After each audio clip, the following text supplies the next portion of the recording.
সেই ছোট্ট থেকে আমার সাথে সব সময়ই একটা জিনিস হবে। কেন জানি না হবেই হবে। আমার লাইফের বিশেষ দিনগুলো কেন জানি না কোনোভাবে একদম সঠিকভাবে আমি যেমনটা মানে যেরকমভাবে আমি এনজয় করতে চাই বা যেরকমভাবে আমি করতে চাই আগে থেকে প্ল্যান করে রাখি, সেই মোতাবেক কখনোই হয় না। এমন একটা দিন তৈরি হয় যেটা আমি কখনোই কল্পনাই করি না। হ্যালো এভরিওয়ান, আসসালামু আলাইকুম। কি অবস্থা সবার, কেমন আছেন আপনারা? আশা করছি ভালো আছেন। তো চলে আসলাম ডেইলি একটা ব্লগ নিয়ে। তো আজকে হচ্ছে আমি সারাদিনে একটা ব্লগ শেয়ার করব। আর যেহেতু গতকালকে আমার ছেলেটার জন্মদিন, তো 12টার সময় কেক কাটা থেকে শুরু করে আজকে সারাদিনের একটা ব্লগ শেয়ার করব, এই আর কি। তো যাই হোক, এত বকবক না করে আসল কথায় চলে আসি। তো দেখতেই পাইছেন আমি সকালে নাস্তা করে নিছি। তো নাস্তা খাইতে যাওয়ার আগে মাছ টাছ ভিজাই রাখছিলাম।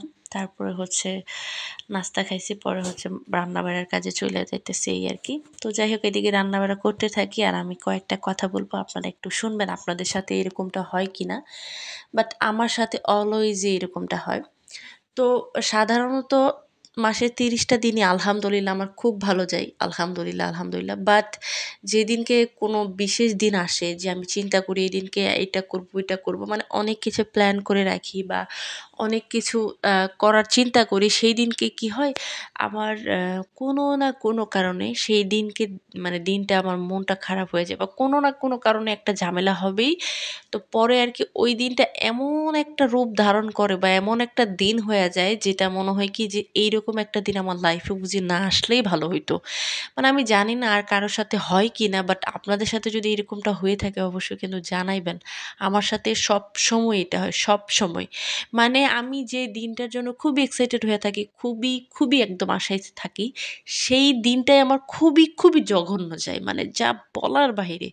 মানে আমি তখন খালি একটা জিনিস ভাবি যে কেন আমি এত চিন্তা করি বা কেন আমি এই দিনটার জন্য অপেক্ষায় ছিলাম। আমি খালি এটাই করি, মানে জানি না, যত যাই হোক যত ভালোই হোক, বাট আমার মনটা খারাপ হবেই না কোনো কারণে হবেই।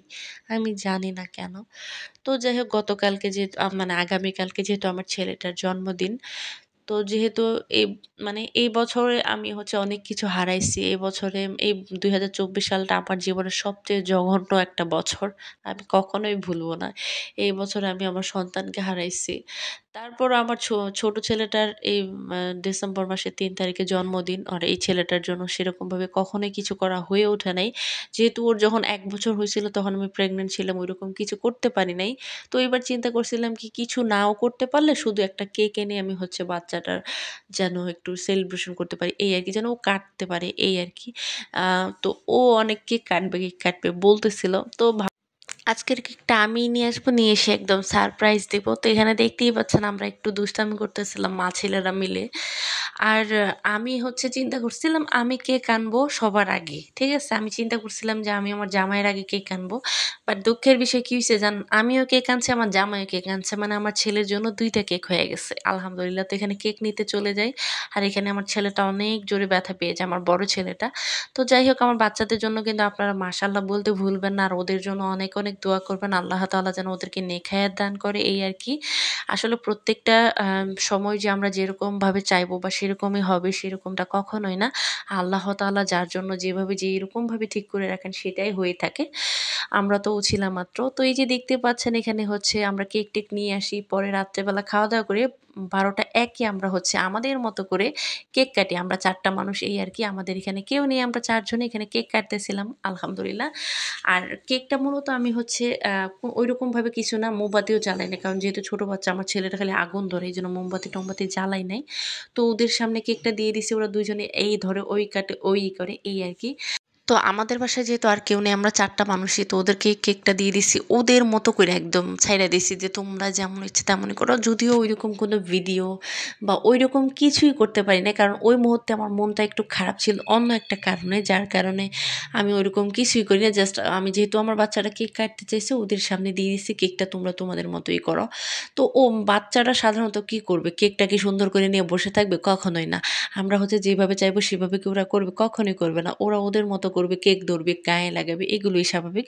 তো আমি ওদের মতো ওদেরকে ছেড়ে দিছি, ওদের খুশিটাই হলো বড় খুশি, তাই না? তো যাই হোক, আমাদের বাচ্চাদের জন্য কিন্তু মাশাল্লাহ বলতে একদমই ভুলবেন না। আর আমার বাচ্চাটা দেখতে দেখতে আলহামদুলিল্লাহ 2 বছর হয়ে গেল। আর অবশ্যই এটা তো 12টা 1-এর সময় আমরা কেকটা কাটছি, তো আমরা 12টা 1-এ হচ্ছে আমরা কেকটা কাটছি, এই আর কি। বাচ্চাদের খুশির জন্য আমার বড় মানে ছোট ছেলেটা একটু কেক কাটতে চাইছিল, এই আর কি। বাট ওইরকম কিছুই না, কারণ আমার হাজব্যান্ড জন্মদিন পালন করাটা ওইরকমভাবে পছন্দ করে না, বাট কখনো ও এইগুলো করতে চায় না। বাট যতটুকু করে বা যাই করে আমার কে খুশি করার জন্য বা আমার মন রক্ষা করার জন্য করে, এই আর কি। তো যাই হোক, সবাই ভালো থাকবেন। অনেক তো বকবক করলাম, আমার বাচ্চাদের জন্য দোয়া করবেন। আজকে এই পর্যন্ত, আল্লাহ হাফেজ।